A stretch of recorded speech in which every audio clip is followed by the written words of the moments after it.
throughout the entire draft process, the 2021 draft, that is, I kept asking myself one thing because I kept seeing one thing.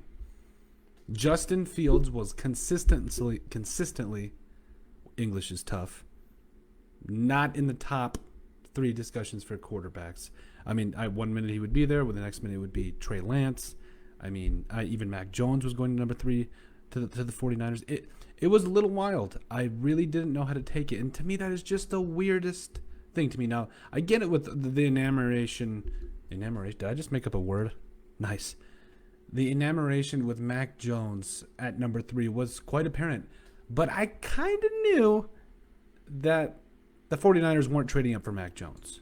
And we're going to get into why I think Justin Fields was severely underrated and why he's the answer for the Chicago Bears after we get into making sure you guys like and subscribe down below. Leave a like and a comment. Smash the like button. Let's get after it. Smash it like there is no tomorrow. Leave no doubt from one of my favorite movies of all time. But Justin Fields, in my mind, was one of the most criminally underrated and disrespected quarterbacks in the entire draft. The entire one. It was a crime. Because this man, to me, deserved more credit than he was getting. And at the end of the day, I asked myself and looked at a couple of different things. Could it be, because Mac Jones, he actually won a national title and all this stuff, played against good competition. Justin Fields did too now, okay? Justin Fields did too. But at the end of the day, I think we have to ask ourselves one thing. Why was he so disrespected? Well, again, I think as Mac Jones, made a lot of sense. Trey Lance, put up some great numbers. Really showed off his athleticism for North Dakota State University. Excuse me. But at the end of at the end of it, it comes down to how good of a quarterback Justin Fields is. We're talking about a guy that started out at Georgia, completed nearly 70% of his passes, only played in 12 games, but was not a starter. Threw 4 touchdowns, no picks. Came back a full-time starter for Ohio State. Was the BMOC.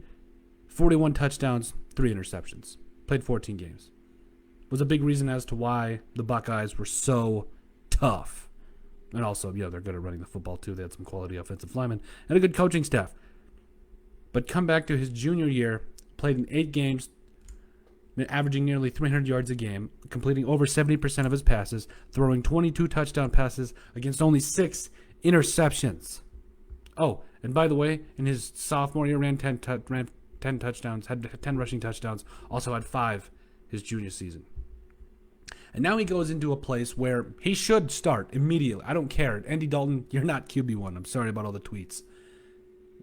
The point is, Justin Fields deserves to start right away because this man, I think, is going to not only be the answer for the Bears, he's going to elevate them. We talk about the weapons they have in Tariq Cohen, David Montgomery.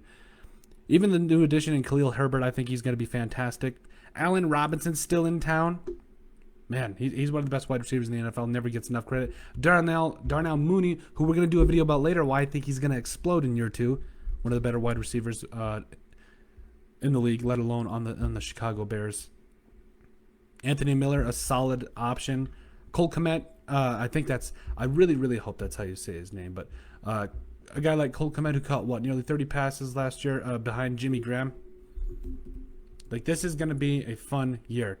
He got 28 passes, but point is, a guy that was played a little bit of second fiddle and still got out there and got after it.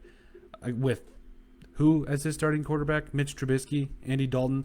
Justin Fields is the real deal.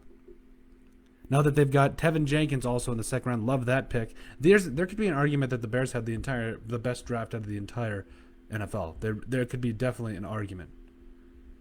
But I think we have to be cognizant of a couple things. Justin Fields is vastly underrated, and he is going to be the answer for the Chicago Bears. But it's also the fact of the players that they picked up in the draft. We talk about Tevin Jenkins. Fields is an obvious one. Even Larry Borum out of Missouri. Love the pick. Herbert, solid running back. Covered it. Yep. Daz Newsome, going to do some big things in the NFL. He should not have gone in the 6th round. That's all I'm saying. Even Thomas Graham Jr., I don't know how they got one of the top corners. in the bottom. What was it, 228, something like that? I can't remember off the top of my head. Even Khyiris Tonga. But no, make no mistake. Despite this strong draft class, which, by the way, the Bears GM, I believe it's Ryan Pace, drafted like there was no tomorrow. He absolutely drafted like there was no tomorrow. And I'm really excited for the Bears because I think that this draft class, i.e. Justin Fields, is going to be big for their franchise. Because Justin Fields starting is clearly the answer for the Chicago Bears. But let me know what you guys think. Make sure you guys like and subscribe down below. Leave a like and a comment. It helps people find the show. What do you guys think? Is Justin Fields the answer for Chicago? I think he has. Got a couple of great wide receivers. Offensive line is improving. Got some weapons. Defense is one of the best ones in the entire NFL. Is Justin Fields the answer for the Chicago Bears? I certainly think so.